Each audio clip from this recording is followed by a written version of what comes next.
Hey everyone, Mr. Happy here, and in this video I'm going to be sharing with you the basics, or at least some things that you might want to know if you were to start playing Final Fantasy XI today in 2017 or later. Now you're probably wondering why I'm making this video in 2017. Well, I came back for the 15th anniversary of the game. Back in May it was the 15th anniversary of the console version, which is no longer active. However, this November was the 15th anniversary of the PC version when it launched back in Japan in 2002. So there's been a free login period. I've had a lot of people asking me, is it worth purchasing the game and using the first free month, or even just paying a sub to get to experience things like the story, or to kind of educate yourself about the history of the Final Fantasy MMOs, especially for those who were first introduced with Final Fantasy MMOs with Final Fantasy XIV? And my general answer is yes, but they generally also ask me, what the hell do I do? It's not a super self-explanatory game. You gotta remember, made back in 2002, it didn't have a lot of the conveniences. Your quests don't tell you, hey, go to this NPC in this location with this marker on the map. You don't have, well, you used to not have a lot of the basic conveniences of getting around and things being very user-friendly. They're way more user-friendly now, but it's definitely still a thing that's tough to know what to do. There's so much information about the game, with 15 years of content piled on top of each other, quests for the 3 starting cities, as well as the multiple expansions, which are Rise of Xylar, Chains of Promethea, Treasures of Ottergon, Wings of the Goddess, Seekers of Adolin. Then you have the add-ons. There's 6 of them, although 3 of them have a similar story. And then you have Rhapsodies of Vana'diel, which is the collective end to the story of Final Fantasy XI, at least for now. So it can be really easy to get lost and not know what to focus on. I'm going to at least attempt to shed some light on what it is you should be doing. So first of all, know that Final Fantasy XI is very, very old technology. It is not super responsive. Heck, even just the idea of jumping requires you to do an emote, and that jump wasn't always there and doesn't actually allow you to jump over things. You can't like jump into this right here. You can't clear even the smallest gap with this, so don't try to use it functionally. So let's cover the tech first. It launches through something called Play Online, which is, I meme on it a lot because it used to be a pain. Nowadays it's not so bad, but it's basically a program that gets you to Final Fantasy XI, and you're going to have to set that up in order to even log into the game. On top of that, things like being able to change your keybinds or to change what your controller scheme is, because yes, I actually play with an Xbox One controller right now. You have to do that with a config that you launch before launching the game. So get used to all that stuff. Make sure that when you install it, you understand everything you've installed, from the Play Online to the Final Fantasy XI configs to the actual launching of Play Online in Final Fantasy XI itself. It's going to take you a little bit, but you're pretty tech savvy in this day and age, so I think you'll be able to handle it. Once you've logged into the game, you'll be given options very similar to Final Fantasy XIV start. You'll be asked to make a character. You'll be asked to pick from one of 5 races, 2 of which have 1 gender exclusivity, with Galka's being asexual, mostly appearing as males, and Mithra's, you being only exclusively able to play the females. You'll also be able to pick between 3 starting cities, but regardless of the class you pick, which there are 6 classes you can start the game as, you will be able to select any one of the 3 starting cities. I don't know if they've changed this, but you used to, if you picked a certain race for a certain starting city, you'd get a ring to start the game with that you could otherwise obtain later, like a Bastakan ring if you were a Galka or a Hume and you started in Bastak. I remember Windurst, I think it was, if you were a Mithra or a Tarutaru, you started with a Windurst ring, and I think for Sandoria it's just the Elvan, which is the 5th race in the game. I don't know if that's the case, but that ring's not super important. You're going to outscale it super fast anyway, so don't even worry about it. So the jobs that you can start the game as are Warrior, Monk, White Mage, Black Mage, Red Mage, and Thief. Just like Final Fantasy XIV, you can choose to level any and all of them on a single character. However, changing between them requires you to visit your Mog House, which we'll cover in this video as well. There are a bunch of other combats, crafts, currencies, bunch of stuff, but let me keep you focused on what will happen as soon as you start the game. So you make your character, you pick your starting city. We are in the starting city of Bastok right now. If you're looking for NPC locations for the other ones, I'll see if I can include some links in the description of the video. I actually had a wiki up. I hope it didn't play any ads, because I'm not actually listening to anything right now. Sorry, I had to click out of the game for a second. Oh, and the game's volume shuts off whenever I click out of it, so that's another fun one. So let's say that you're starting in Bastok. You'll start an NPC, you'll start with a little bit of a story, and an NPC will tell you to trade an adventurer's voucher. This is one of the most worthless items. They'll tell you where the NPC is. This is one of the few points in which the game actually does this. But trading the voucher to an NPC, I believe this is the one that you'll look for if you were Bastok, it gives you like a measly 100 gil. So honestly, you'll do it probably, but it's not super crazy worth it.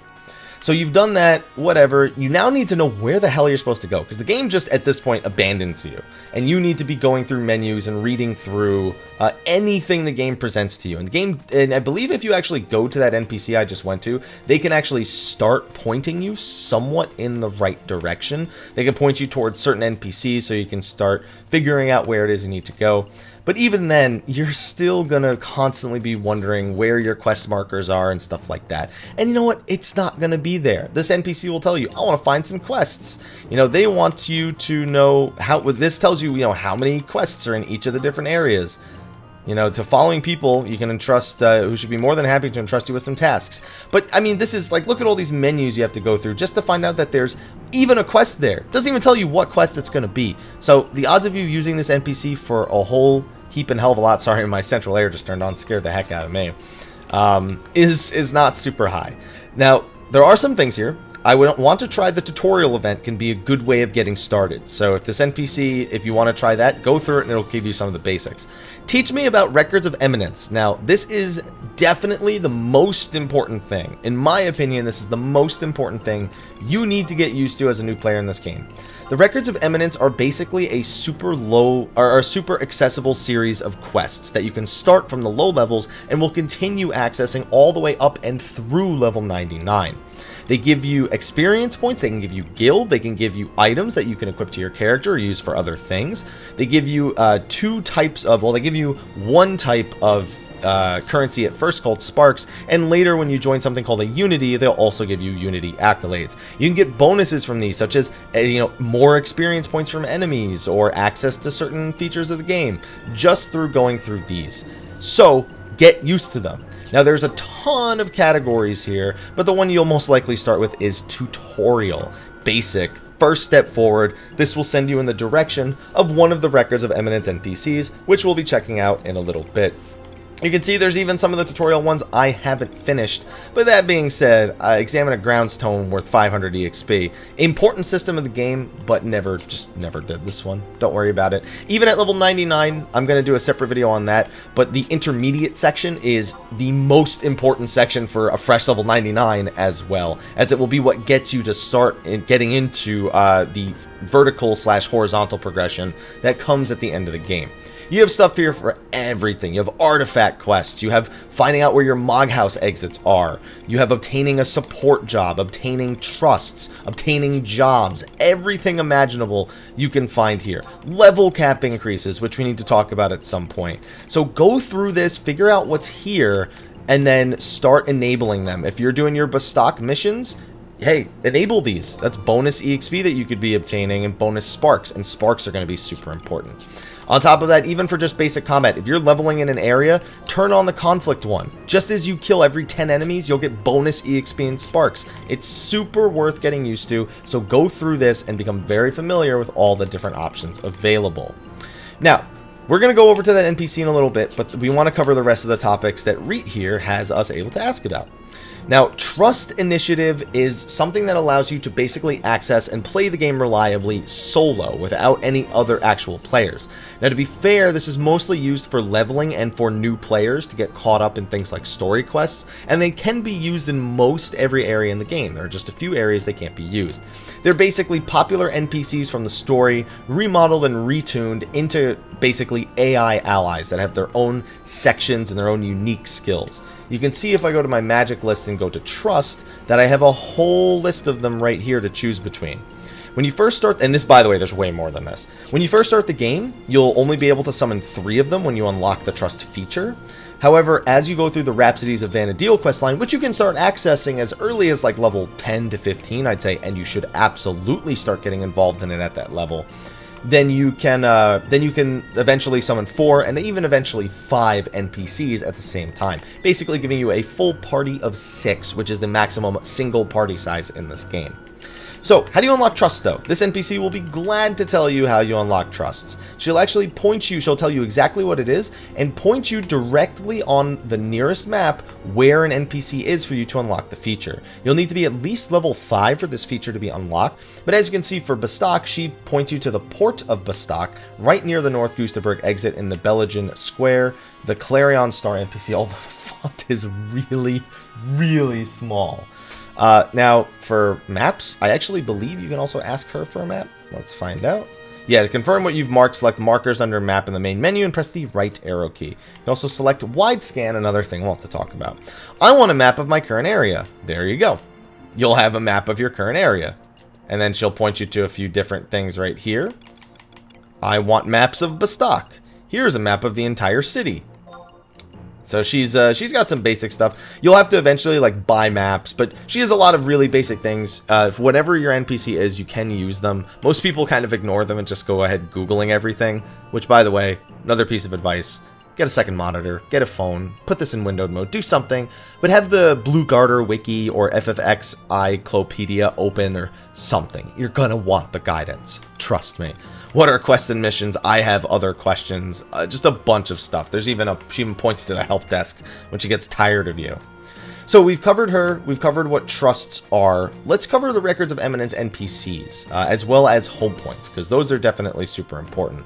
The number of important things in a starting city are immense, and I know it seems a bit overwhelming, but once you get the hang of it, you don't have to think about it much. They're all super easy. They're just not given to you super self-explanatory.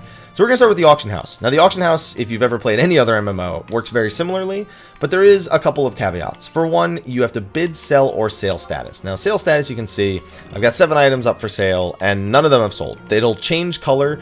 I'm colorblind, so I'm not going to say. I'm just going to take a guess. I'm going to assume that they're green right now, and that they turn a different green when they actually are sold, and you can click them and remove them. And if they turn red, it means they didn't sell within the allotted time, because yes, there's a time limit to how long things can be on the auction house. And then they'll be sent back to your MOG station into your delivery box. Now for the sell button, this is what you'll do early on, is you'll be selling items like this. Now, unfortunately, what's going to happen is you're going to realize right here, you can only have up to 7 items on sale at a given time. And you can also only sell either 1 or a full stack of items. You can't sell like 7 items, 7 of the same items at once if the item stacks up to 12, or you just need to sell them 1 at a time, basically. So make sure that when you're selling something, it's something that sells somewhat frequently, and that, you check the auction house regularly so you can resell other things. One of the biggest things to be selling early game is crystals, which don't sell for a whole lot, but it's better than nothing. Trust me. And then for the bidding system, now this gets a little bit weird. So the auction house in Final Fantasy XI doesn't work traditionally. You're not shown a list of items and you select to buy the item based on the price someone is selling it for. What you can do is you look for an item in a list of a bunch of different menus, and then you press price history. This lets you know how much people have been purchasing them for. However, that's just what that person paid. The way the auction house actually works is when you sell an item, you are told to put it up for a price. Let's say this item, which the last one sold for 28,000. Let's say I sold one and I put it up for 27,000. Now, it's not going to tell anyone that I'm selling the item for 27,000. It's just going to throw it into the pool. Now, the auction house will sell the item that's being sold for the lowest amount first and the highest amount last. So people who undercut still do definitely sell their items before other players. And now you really don't even have a choice to buy a higher tier item. You just get the lowest price possible. However, you have to tell the auction house, hey, you know what? I want to bid for this item. You enter a price, and if that price is not at least what someone is asking for the item, then it'll tell you you didn't get it. So let's say that item sold for 28,000. Maybe I want to try buying it for 10,000. I press yes. The game checks the stock of items available, and you were unable to buy the adamant ingot. So basically, until I raise that price to a price that someone is actually selling it for, I'll be unable to buy it. So you're basically blind bidding. This means that you can sometimes overpay for items, and yes, the person who put it up for 27,000, if I bought it for 30,000, they're gonna get 30,000. It's not gonna split the difference or anything like that. So it takes a little bit of getting used to, but generally what you'll do is you'll go to price history, you'll do your closest to match it, maybe try a price slightly less to see if you can save a little bit of money, but just whatever you do, don't just put in whatever price you saw there. At least start by trying it a little bit lower. Like maybe I try this item for 25,000. Maybe I get lucky. Maybe someone's selling it for 25,000. Let's find out. No, they weren't. So that's fine. It just means that I didn't get it for that price. I could go up to 28 and I'd probably get it. Maybe 30, but it depends on whatever the lowest price one is. Again, takes some practice, but I think you'll be okay. Now, as you're going through, you may have some questions about the symbols over people's heads. The thing next to their name is a link pearl. Most of the time, some characters have different symbols, and that's basically your guilds in this game. If you play Final Fantasy XIV, you know them as chat channels. They function exactly the same here. It's just that those are all we have. There's no like really, really forward guild function. You pretty much just have the link shells, and you can have multiple of them. 2 of them active at a given time. Someone's waving at me. You know, I couldn't put it on away status because it kept reversing. This is going to get a little awkward. That being said, there are statuses. That's obviously a new player symbol. You should be able to recognize that from Final Fantasy XIV, that's for certain. And then you also may see stars above people's heads. That's a whole nother level 99 system. Just know that that means that they play this game a lot. That's it. They've mastered that job that they are currently on. Now, the next thing we have here are home points. Home points used to just be a place where you would, well, if you died or used the warp ability, it would send you back to this point. However, they have since retrofitted them as teleport points, so you can teleport between home points, as you can see by me selecting this option and going through the list of home points. Now, keep in mind, before you can teleport to a home point, you need to have at least touched it once and registered your ether or your character to that location. So most of your early game experience is going to be about locating home points and then using them to teleport between each other. It does cost gil, but trust me, gil is going to be pretty easy for you to come across once I show you a few more things. So definitely be touching and going out of your way to find every single home point you can. Another really big thing to be doing early game.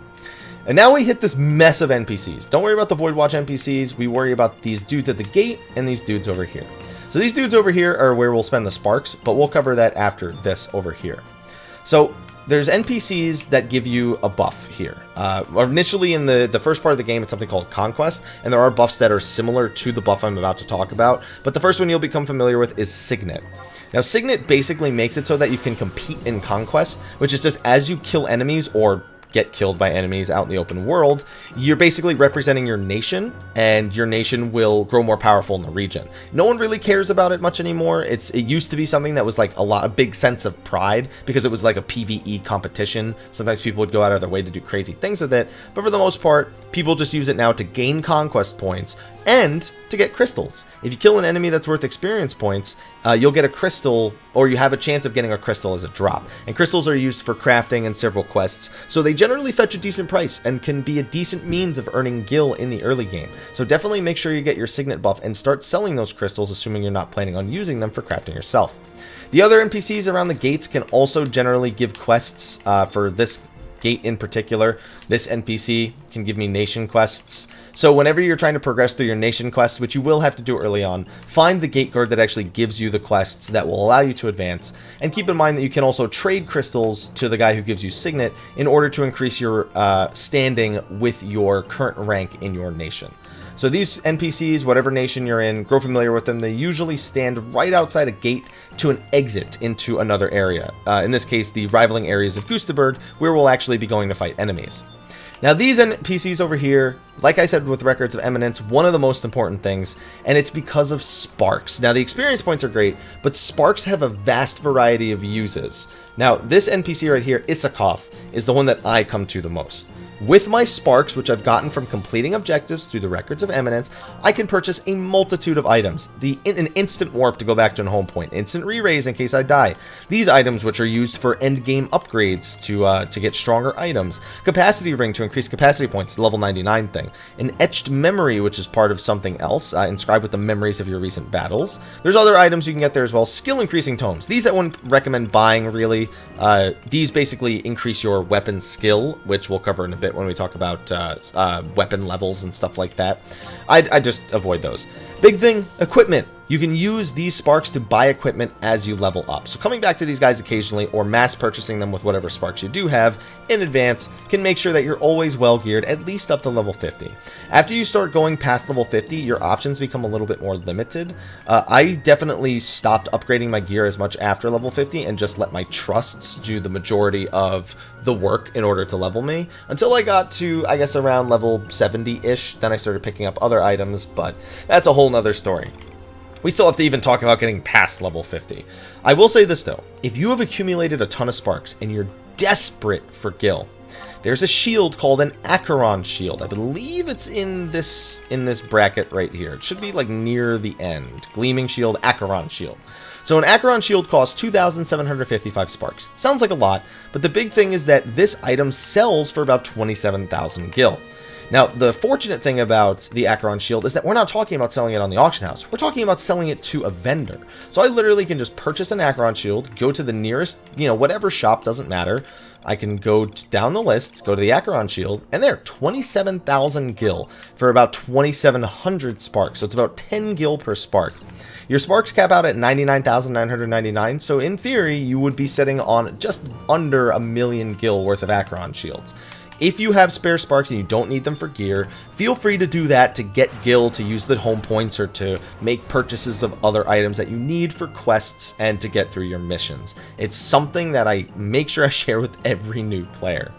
Now, on top of that, you have the Amon Reclaimer. Now, something that you may see occasionally with Records of Eminence are what are called, I don't know what the official name for them is, but basically every like 4 hours, the words "New Challenge" pop up on the screen, and you're given a change of objective. I think it's actually every 6 hours, but whatever. Every several hours, an objective pops up, and if you complete that objective, you can keep repeating it over and over again and gain like experience points and sparks, and it's usually a pretty decent amount.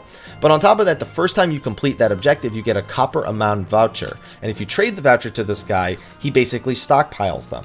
With those stockpiled vouchers, you can actually do quite a bit of things. I think I need to go to Izakoth in order to actually use them, though. There you go. Exchange Amon currencies.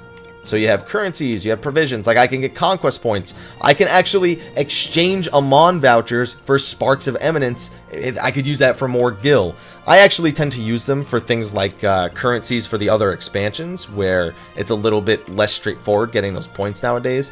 Like there's assault points, there's Imperial Standing for Ottergon, kinetic units to teleport around Seekers of Adolin. So don't rush to spend these. Don't just be like, oh, let me go spend those immediately on...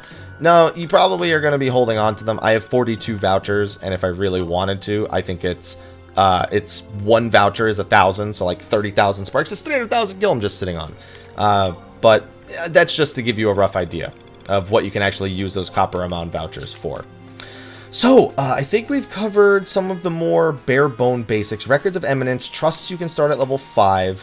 For the trusts, by the way, the quest they're going to make you do, it's going to ask you to go to a bunch of NPCs. The big thing with trusts is that you don't actually get trusts immediately. You get an item called a cipher, like I have a cipher of the character Lillicet right here, and then you have to trade the cipher to the trust NPC that the tutorial NPC just told us about before. So whenever you get a new trust, you probably want to try and get try and spend them immediately. If you happen to be logging in during a login, basically every time you log in, you get login points during their different campaigns. They change the campaign like every month, I believe, so that there's certain different rewards that are available. But let's use the home point and go to that NPC now. I think for Bastok, that NPC is in Port Bastok. Is it in Port? Yeah, I think they're in the port. We'll go there. But basically, you log in and you get login points every day during certain campaigns. This isn't going on all the time, but it's going on like 50% of the time, I'd probably say. And with those, you can use those to get tons of different items. Some of them sell pretty well, so sometimes people sell the items they get from those. One of my favorite things, though, is to look at the list of trusts you can get, because there's some trusts in there that are really, really, really good. One of my favorites is Shantoto 2, not Shantoto 1, which you can get elsewhere, Shantoto 2. She is, without a doubt, assuming enemies aren't immune to magic in any way, shape, or form, one of the highest DPS trusts that you can have for soloing and leveling. So I believe it's here at the Greeter Moogle. Why, hello there. Yes, so they have my points for the November 2017 login campaign. So I have 1,200 points. You can see that there's 10-point items, which are usually kind of smaller things. Beastman seals, which have their own use. We shouldn't go in. And just some fun items here that you probably won't actually use. You have the 100-point items right here. Come on. Which includes a Mog coupon, which is something we should definitely not get into. These are items that are used for endgame stuff, so you won't really have to worry about that. Now, these items, you know what's something funny enough? These items right here are not necessarily for new players. These are actually upgrade items for old level 75 upgrade pieces, which I think is hilarious that they're available here. Don't get me wrong, you can totally get these pieces if you really wanted to with the login rewards. It's just that the intended use is not to actually use them as level 15 pieces, but they are pretty good for their level. I think the other 100 point might be... Oh yeah, here are the ciphers. So you have the Star Sybil, you have Karaha, Zaid, Lion, Naja, Leko, Lazoth, Najalith, Dr. Shantoto, still not the Shantoto I'm talking about, Arahat, and Uka. So those are one option. I believe the one I'm looking for is a 500 point option? No. Maybe she's just not available this month. Nah, she has to be available this month. You have mounts too. Mounts you can't really use till after level 20, but you do have mounts, Crabba, Beetle. And you have this mask. Oh, there it is. A Cipher of Shantoto, Alter Ego 2. So that's 300 login points. It'll be a few days before you get that. But hopefully, when you're playing this, there's a login campaign. And hopefully, she's available. Because she's not always... I don't believe she's always available via the login. So keep that in mind as well. There's also other NPCs here. The Curio Vendor Moogle is another really, really useful one when you actually get access to him. He can give you a ton of different items that you can, instead of buying them off the boards, you'll buy things like pickaxes or silent oils, medicines from these guys. Like, for example, he's got potions, which you probably won't actually spend money on. He's got things like echo drops to cure silence or remedies. He's got silent oils and prism powders, which you can use to sneak past higher level enemies, re-razors, just tons and tons of items this Curio Vendor Moogle has. So become familiar with the things he has available. Ninjutsu tools, ammunition, foodstuff, scrolls, keys, key items, tons and tons of different stuff. Look at this. Look at all these chest keys. Hey, if you come across a quest that says it needs chest keys or you need an item from a treasure chest, you know what? You could just come here and get them from here. I mean, they cost a little bit of gil, but it's either that or you're going to go out and farm them. So become familiar with that NPC as well. There's other Moogles around. Those aren't the only two, but you won't really have to worry about the other ones until a little bit later on. So man, we haven't even left the city, and we already have like a 25-minute video. That's how much information is available for Final Fantasy XI. And we've barely even scratched the surface. So what should you be doing? I've already told you all these systems. What should you actually be doing? So you want to be progressing several things. You want to be progressing your nation's story quests. I showed you where that NPC is. You want to be progressing through Rhapsodies of Vana'diel, which you'll be able to unlock fairly early on. It'll give you access to an area known as the Norg, which is where you can unlock jobs such as Samurai or Ninja, and also gives you access to much higher level enemies. You know what? I didn't expect that to happen. The airship's coming through, and so the gate has to lift. It has to kick me off of the bridge, basically, in order to make sure that I don't get killed in the process.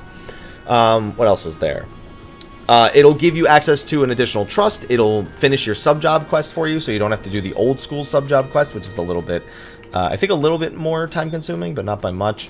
So, and then in general, just try to keep up with story quests. Just go through all the story quests available to you. Like, go to the BG Wiki or the FFXI Clopedia and say, hey, what are all the different stories? Where do I start each of the missions? What are the recommended levels for these missions? And become very, very, very, very, very familiar with where all of them are, and when you'll actually be accessing them. So after all that is said and done, we're finally going to step out into the world. You've probably stepped out into the world at some point here, but man, am I just only getting started. We have not even begun to discuss the number of things. I haven't taken you through your inventory and showed you how to auto sort it yet. I haven't gone through the profile screen and combat skills and just joining a unity and the equipment menu and the Mog wardrobe and the magic system, which, by the way, you don't learn magic as you level. You have to buy scrolls and then use them as you're the appropriate level. So expect to spend a lot of gil on that if you're a brand new player trying to play through magic. You have the actual item menu where you can auto sort, or you can just sort them manually. You only start with 30 spaces, so I have to talk to you about gobby bag quests.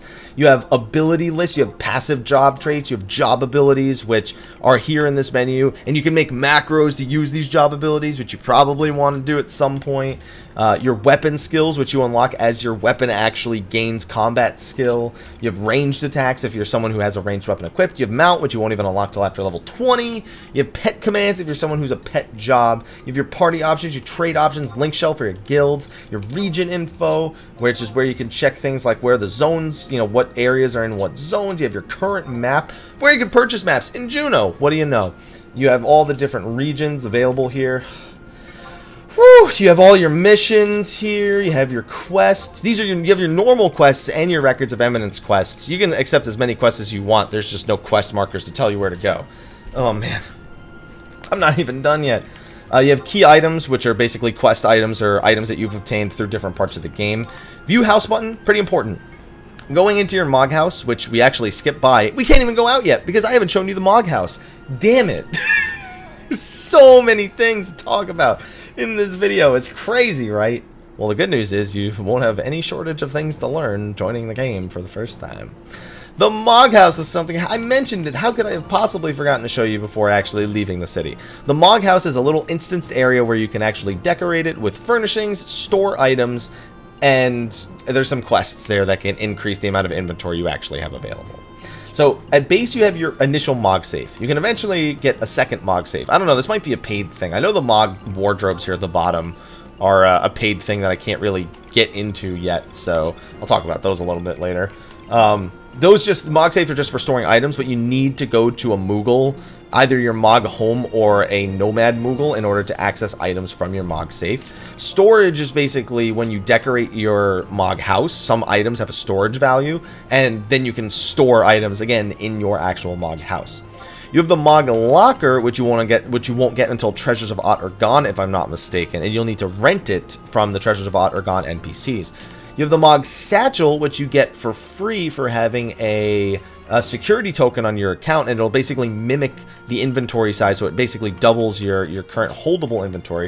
You have the Mog sack, which pretty much does the same thing, except that this one needs to be increased. When you increase your gobby bag, you actually need to talk to an NPC to increase your Mog sack. In fact, I gotta take you to the NPC that talks to you about the Mog sack.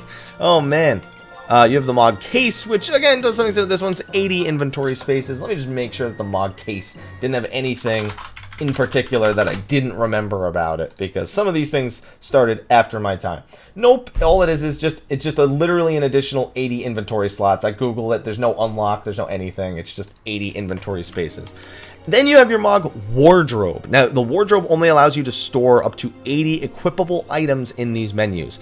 You can access Mog wardrobes 1 and 2 by default, and if you want more Mog wardrobes 3 and 4, you actually need to add on additional money to your subscription fee. Subscription fee! I forgot to mention, on top of purchasing this game, there is a subscription fee. It's $11.95 for access to the game, plus $1 per character, because you're guaranteed to have a minimum of 1 character. That'll make it $12.95 a month minimum.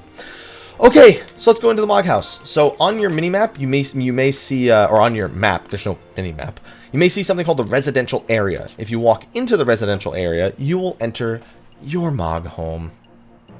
I'm gonna catch my breath for a second. Oh, there you go.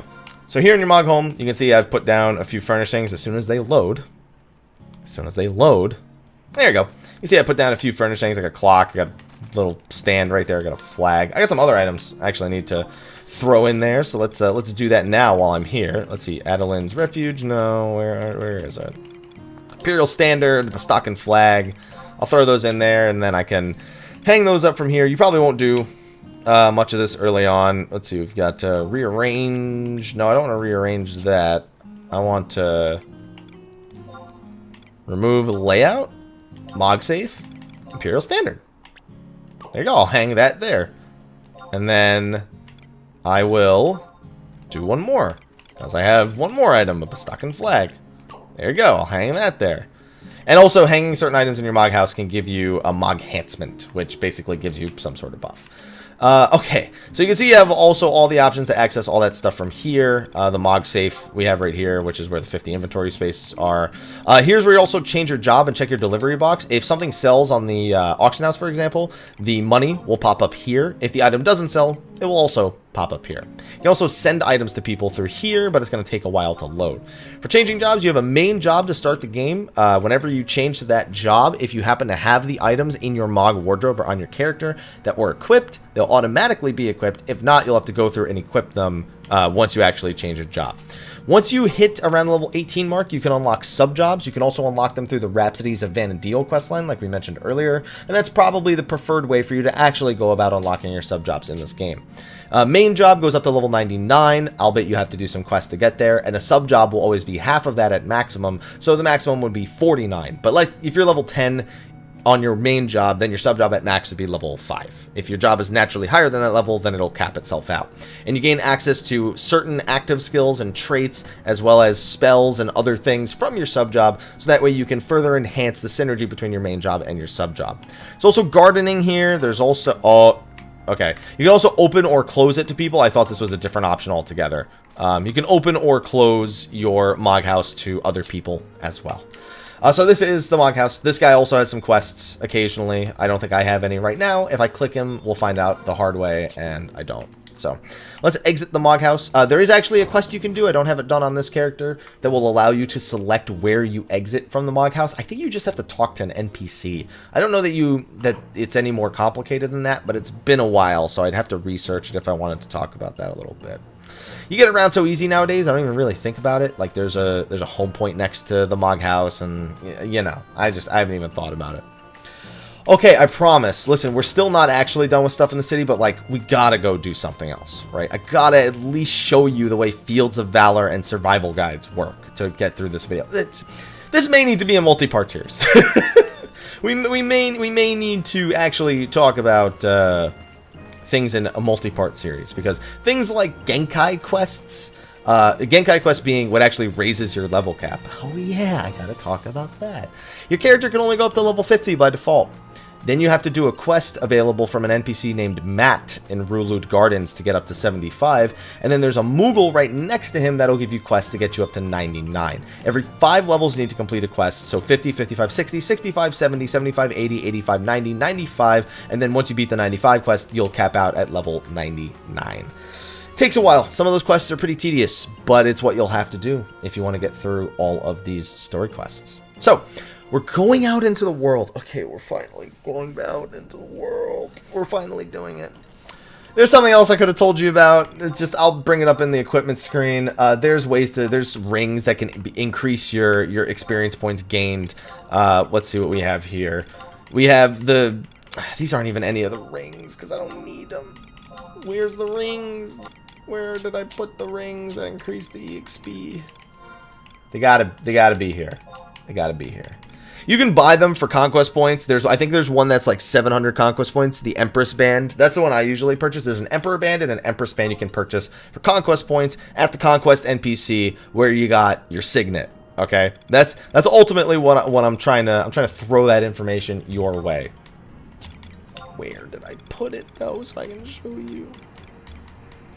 Did I go past it? ECAD ring. This is a different ring altogether. This one recharges every 2 hours. Where did I get that? Oh, is that a login bonus? That might actually be from one of the campaigns that they did. The ECAD ring was obtained from the Adventurer Appreciation campaign in 2015. I'd like to believe that it's still obtainable. You might want to try from the Moogle for the Adventure Appreciation campaign, which was the login. I'm having a hard time believing that the ICAD ring was a one-time thing, but maybe it was. I doubt it. You probably can get it with login points. Ultimately, you could probably get this with login points or something nowadays. I'm just not seeing that information on the Wikipedia. But that's not the ring I was actually referring to in the first place. Caliber ring, that's a ring that you don't get to level 99. Empress Band, that's the one. Buy one of these for like 700 conquest points. If you need to use a copper amount voucher to get those conquest points, go right ahead, but you'll probably get them just from killing enemies out in the world. This actually gives you 50% bonus EXP from enemies you kill for up to a total of a bonus 15,000 EXP or over the next 720 minutes. So, very useful to have, and you can recharge it once a week by trading it to the Conquest NPC at the cost of 700 points. That week resets Sunday at midnight in Japan, which I think is, at the current moment, 7 a.m. PDT, and then during daylight saving, it's 8 a.m. Woo! Okay, we're out in the world, I promise. And this part of the world doesn't even have the thing that I wanted to show you, so we're gonna exercise that home point thing that I showed you before. At least I don't see it. Oh, you know what? It probably is here, but I want to show you something very, very particular, which is known as a survival guide. And I saw one of those, but it's out by the outpost, and the outpost is pretty far away. So we're going to go out to South Gustaberg via the Bastock markets, so I can show you. Actually, through the Bastock mines would be better. And trust me, this is important. There's so many things I've had to skip over. This is becoming almost like a Let's Play. In fact, it is a Let's Play. Who am I kidding? It might as well be a Let's Play. Alright, so we're going to go to the home point in the Bastock Mines, right by the auction house, because that exits right to South Gustaberg and right next to a training manual. Hello, motorcycle. How are you? Would you like to drive through my window while you're at it? Okay. We're going to exit here. Actually, I can show you the survival manual over here, which is pretty convenient. So, Hunt Registry, don't worry about that now. That's something you don't need to be worried about at this point. Survival Guide, now this basically acts very similarly to a home point. You can teleport between survival guides by using either gil or a currency known as tabs. We'll be covering those in a second. You can also see, quote, other mysteries. Ooh, other mysteries. Ooh. In other words, I have nothing unlocked here. But basically, you can change the way that it's displayed. Other mysteries by content, so we can just change it. That's all other mysteries does, is it allows you to show... What the heck? No, go back to the old way. Alright, select by region. There you go. Much better. There you go. So basically, these act similarly to home points, except you can only teleport between survival guides. So just like with home points, anytime you go to a new zone and you see a book looking... I know it's super tiny, but just work with me here. And you see, it doesn't help that it doesn't get bigger when I zoom in on it. If you see a book looking thing, touch it, because it'll allow you to teleport between them. Now, one of the currencies you can use to teleport between, survival guides is gil. The other currency is tabs. Now, tabs are earned from open world content called Fields of Valor and Grounds Tomes. Now, these are basically similar to Records of Eminence, but they're quests specific to the zone that you're doing them in. So basically, it'll be like kill 3 crabs and 2 worms. And then you can repeat it over and over again and obtain EXP, gil, items. And once per in-game day, I believe, you can earn tabs. So like once an hour, you can earn tabs from the quest that you're doing. So again, they'll look like books here. They're not marked on your minimap, I don't believe. Nope, they are not marked on your minimap, but they usually hang out near the entrance of cities or near a popular area where players are regularly killing enemies or leveling up. And when you speak to them, they give you a bunch of options. Read about individual training. This is the one where it gives you a bunch of different options. You can be like, all right, well, this page 3 wants me to defeat 3 vultures and 3 walking saplings. You know, it recommends level 3 to 6, and the training area is in South Gustaberg. And once you have that, then you'll earn experience points and tabs and gil based on when you actually complete that objective, and then you can choose to repeat that objective over and over again. Also really good while leveling up because you earn those tabs, which you can then use to teleport in place of gil. Tabs can also be used for other things. You have elite training, which you probably won't be doing anytime soon. Trust me on that one. And then you have field support, which basically you can have the field manuals give you buffs, like passive regen or refresh, protect and sheld to give you higher defenses, food buffs, as well as alter egos, which can be used for pretty good things. Koromoru is one that I still use to this day. I love that guy, so I would recommend picking him up. Sakura is actually one that makes, I believe, physical weapon skills easier to level up. If it's not physical weapon skills, it's a specific type of weapons levels. It makes them easier to level up, so worth picking those up as well. And repatriation, which I never remember what that does. So, when you come out here to fight enemies, it's pretty basic. You walk up to them, you open up the menu that has attack, magic, abilities, trust, whatever. Now keep in mind with trusts, which you can summon, I'll just show you the summon animation for trusts real quick. Yorn Orin, he acts as a healer for me. And then I have Koromoru, since we were just showing him. Now these trusts will basically follow you around, but they won't do anything until you actually engage in combat. Now, this is going to be a little bit of a tip for casters. The trusts won't attack an enemy you're casting spells on.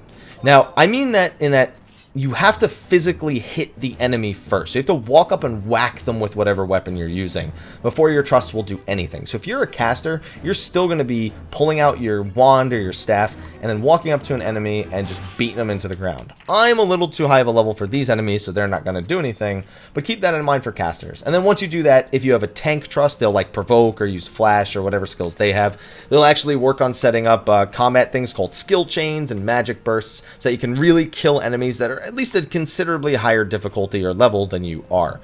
Most people kind of stick to like even match or tough while they're leveling with their trust until they get to kind of the later points, actually even until the later points. So you may want to just look for enemies that you can either really quickly kill enemies close to your level that are easy prey or decent challenge, which by the way, you can find out how strong an enemy is by pressing the check option. It'll let you know too weak to be worthwhile means they ain't even worth experience points. Incredibly easy prey means that they're quite a few levels under you, like you're going to have a really easy time killing them, but they're still worth experience points. That doesn't really kick in until the much higher levels. You have easy prey, which is just like, you know, they're a little closer to your level, but they're still going to be easy. Decent challenge means, oh, they could put up a fight. Even match means either you or them could win. Not true when you're in a party, by the way. Tough means that they're starting to get relatively above your level. Very tough means that they're well above your level, and incredibly tough means, you know, you're definitely not going to be able to take those guys on alone. At least that's what it's supposed to mean. Doesn't really work out that way, and it's more for the lower levels than it is for the higher levels in a lot of ways. Now, when you fight an enemy, you have a chance of gaining weapon or magic skill ups. These are called combat skills or magic skills. Basically, these give you accuracy and attack for the current weapon that you're using. And as you can see, I'm capped at 445 for my Great Katana. That just means that I'm at the highest possible skill that I could be at level 99. As you level up, this will be how you learn the majority of your new weapon skills and how you make sure that you're actually keeping up with the evasion and the defense of your opponent with the accuracy and attack you get from weapon skill. If you find yourself very severely out-leveling them, consider the Sakura alter ego that I just mentioned over there, and also just consider fighting enemies that don't die in a single hit, so you can hit them multiple times and try to get multiple skill ups. Also, finding food, generally seafoods, increase your accuracy, so that can help as well. Also, you may just want to consider summoning trusts that focus on keeping you alive and less about trusts that are actually good at killing enemies. That way, they could just keep you alive while you hit an enemy over and over again and gain a skill. Eventually, you'll gain access to things like job abilities and weapon skills. Now, you can see at the top of the screen, I'm using what look to be like little square boxes. Those are actually macros. Now, macros are something that you probably won't get set up with very early on, but they're basically a way to combine actions, or not combine actions, but access certain functionality without having to go through all those menus, all the abilities, job abilities, like just go through and scroll through all those menus. It's one button press, and it'll use whatever ability it is you have set to it. To look at one, for example, this one is a job ability, so /JA, quotes, Hasso, quotes, me. So basically here it's what type of ability it is. It's like you have job ability JA, weapon skills WS, pet actions pet. Pretty self-explanatory, but you may find yourself Googling certain macro commands just to figure them out. You have the name of the skill, which if it's a single word, doesn't need to be in quotes. If it's anything more than a single word, it does need to have quotes. I have them anyway here. And also it needs to be correct in terms of punctuation. Hasso has a capital H. If something has a dash in it, you're going to need to put the dash in. And then you have the target designator, in this case, me. So it's got the bracket on each side, or the less than plus or less than greater than signs on each side. And then T would be for target, me is for me. And then there are other ones as well that you can use. Find yourself setting these up because it makes accessing those commands from your menu much, much smoother. And you can also eventually do some later game stuff which allows you to change gear with those macros to access certain bonus attributes when executing certain actions. So, as you fight enemies, at least for physical weapon skills, you gain what's known as TP or technique points. You have it up to 3,000 TP, and it costs at least 1,000 TP in order to perform a weapon skill. Weapon skill is basically just, hey, I'm going to hit you really, really hard. I hope you really don't mind.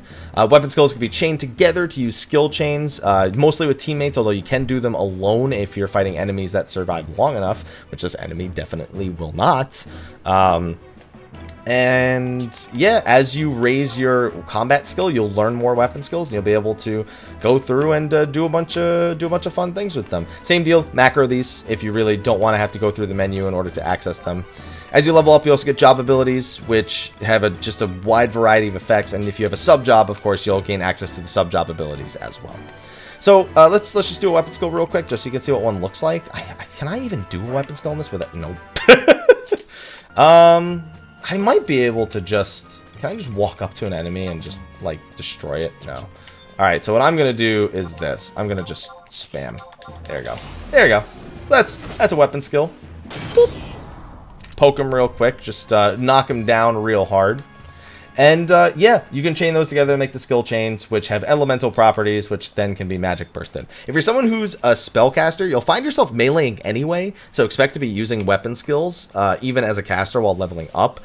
But you know that your magic is the core, and you need to level up magic skills in the same way that you level up combat skills. So you need to be casting healing magic over and over again to, you know, increase your healing magic, which will increase its potency, or in order to increase the accuracy of your offensive spells, you may need to increase elemental or enfeebling skills, or to increase the efficiency or the length of your enhancing skills, you have your enhancement setup skills. In case you're wondering what these Dragon Quest slimes are doing here, collaboration event as of the recording of this video, the Dragon Quest X, Final Fantasy XIV, and Final Fantasy XI collaboration is currently ongoing for the 15th anniversary.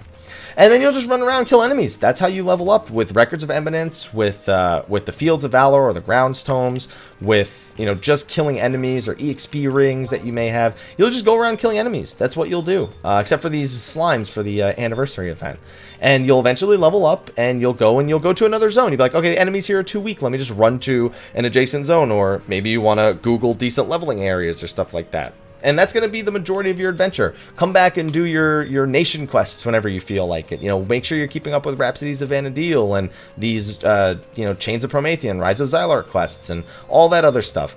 Getting through the story will probably take you a little while. I almost completed all of them in a month, and realistically, I could have probably done them a little faster. That was me kind of taking my sweet time with it. So just keep that in mind as you're going through. As you're going through the world, also keep an eye out for enemies that have really special names. If you examine them, they'll actually say they're impossible to gauge. And those can sometimes have rare drops, or can also sometimes vastly outlevel you. So also be very, very careful about engaging one of them. One thing that you have access to on every job is the wide scan option. If you go to your map option and you go to wide scan, it'll basically give you the names of all the enemies within a certain range of you. So if you're looking for one for a quest or for a specific drop, or if you're looking for one of those notorious monsters, you can generally find them on this list. Keep in mind that every job has this now. It used to not be the case, but certain jobs like I believe it's Beastmaster and Ranger have a much bigger range on their wide scan, so it can get a little bit more confusing looking through that. But it's really good for locating enemies that you may specifically need, especially if you're new to the map and don't know where to look for certain enemy types. Now trust me, there's a million other things I could talk to you about here. It just never ends. This could be a 24-hour video for all I know. However, at least for now, those are some of the basics I'd say you need to know starting with Final Fantasy XI. TLDR, have a Google page open. Be ready to Google a lot of shit. On that note, though, I'm going to wrap this video up. Thank you for watching my beginner's guide to Final Fantasy XI in 2017. If this is something that you guys end up enjoying and you want to know what it's like in certain later portions of the game, the mid-levels, certain different aspects, I do have an old guide for things like the sub-job quests and stuff like that. However, with Rhapsodies of Vana'diel, a lot of those things have changed. So I may want to do something a little bit more updated for people looking to get into the game at the current moment, but without any real direction of where they should be looking and what they should be doing. So let me know if that's something that you're interested in, especially within the next few days while it's still free to log in, because that's your best bet of getting anything out of me for Final Fantasy XI. But on that note, I will see all of you fine, ladies and gentlemen, in the next video. Be sure to like, favorite, subscribe, and share, and stay tuned for all the other videos on my channel. Thank you for watching, and until next time, take care.